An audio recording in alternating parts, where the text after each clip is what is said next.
देखिए सही है तुम ये बात बोल रहे इमरजेंसी के लिए रखना था। फिर कोविड ड्यूटी करना क्या ये ड्यूटी करना सर, इसके लिए भी एक अलग रहना ना सर, इसके लिए वो मालूम हुआ ना रहना हो, वो कौन डिसीजन लेना डीसी लेना हो, हमारा वक्त में नहीं है। तो ये जनरल हॉस्पिटल को कोविड हॉस्पिटल क्यों बनाना था? दूसरा हॉस्पिटल कोविड बनाना था ना, दूसरे हॉस्पिटल से बने ना सर। नहीं आपको बने इतने 4 महीने से कौन सा था आपको मालूम है? हाँ, फिर ये सब डीसी के हाथ में रहता। हम करने वाले जो बात वो बोलते हम करते। अब आके पेशेंट को कहाँ करना? मैं पेशेंट का भाई हूँ। कल गवर्नमेंट हॉस्पिटल पर आए थे, बहुत परेशानी हुई। शाहपुर से हम लोग बहुत परेशानी हुई है। पूरे गुलबर्ग में कितने दवाखाने, बहुत से दवाखाने फिरे, हमारे कुछ समझ नहीं आया। तो एसडीपी वाले को हम बुलाए, तो उन्होंने आके हमारी मदद करे, ऐसा ऐसा बताए, पूरा करे, जाके हमारी बहन को बताए।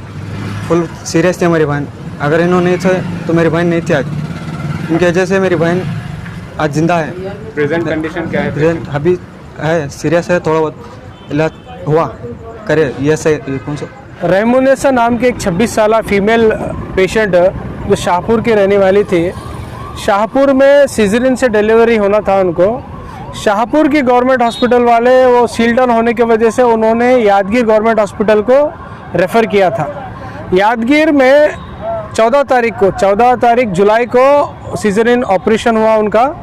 ऑपरेशन के टाइम पर कुछ कॉम्प्लिकेशंस हुए बोल के रिपोर्ट में है।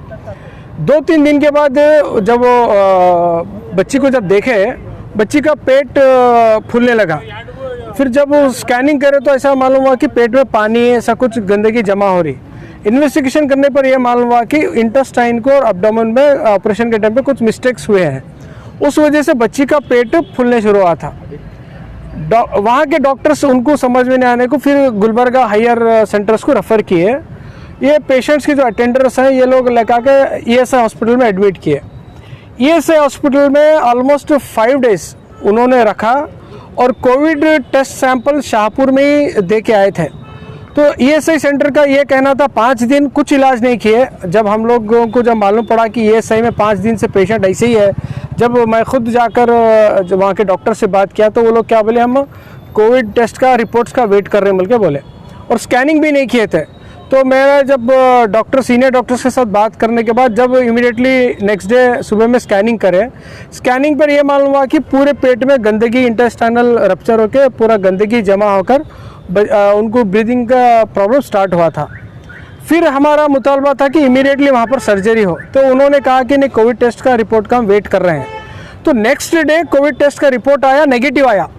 यहाँ पर क्या बोलते हैं, हंसने वाली बात यह है कि ईएसआई सेंटर जो ईएसआई हॉस्पिटल जो कोविड एक गुलबर्गा में बहुत ही मारूफ हॉस्पिटल है और सीनियर डॉक्टर्स हैं वहाँ पर, उन्होंने हमें ये बताया कि क्योंकि ये नेगेटिव रिपोर्ट है हम इसीलिए वहाँ पर ऑपरेशन नहीं करते। हम एकदम ताजुब हुए कि सब जने पॉजिटिव है तो अपने हॉस्पिटल से भगाते हैं और ये एक ऐसा हॉस्पिटल है जो नेगेटिव आने पर भगा रहा है। फिर ये पर अटेंडर्स के एडवाइस उनको बात करे बिना क्या लोग उनको डिस्चार्ज करें। डिस्चार्ज करने के बाद वो लोगों को समझ में नहीं आया कि कहाँ जाना है। वो लोग फिर गवर्नमेंट हॉस्पिटल को जिम्स को है और यहाँ पर नेगेटिव रिपोर्ट देखकर यहाँ पर नहीं ले रहे थे क्योंकि जिम्स हॉस्पिटल अभी कोविड केयर सेंटर है, पॉजिटिव रहे तो हम यहाँ लेते हैं बोल के जिम्स वाले बोले। हमारा मुतालबा यही एडमिनिस्ट्रेशन से है कि कभी आप ये बोलते हैं कि नेगेटिव रहा तो लेते हैं, कभी बोलते हैं कि पॉजिटिव पेशेंट रहा तो लेते हैं। कल सुबह में जिम्स हॉस्पिटल को ये लोग पेशेंट को बाहर रखकर 7-8 घंटे रहने के बावजूद भी ना जिम्स वाले अंदर लेने के लिए तैयार है ना बाहर रेफ़र करने के लिए तैयार है। फिर कल हम आके इंटरफेयर करने के बाद फिर डिस्ट्रिक्ट सर्जन को मुलाकात हुई, फिर यहाँ के सीएमओ से मुलाकात हुई, तो उन्होंने कहा कि डीसी का आदेश है हमें कि यहाँ पर नॉन कोविड का ऑपरेशन गुलबर्गा हॉस्पिटल में नहीं होता। तो फिर हम लोग पूछे कि फिर नॉन कोविड पेशेंट जाना कहाँ, क्योंकि हम जो देख रहे हैं कि कोविड पेशेंट से कम मर रहे हैं लोग, नॉन कोविड से ज़्यादा मर रहे हैं, तो इनका इलाज कौन करना। गवर्नमेंट इतना बड़ा 700 + 500 1200 बेड का हॉस्पिटल है, तो नॉन कोविड पेशेंट जाना कहाँ है।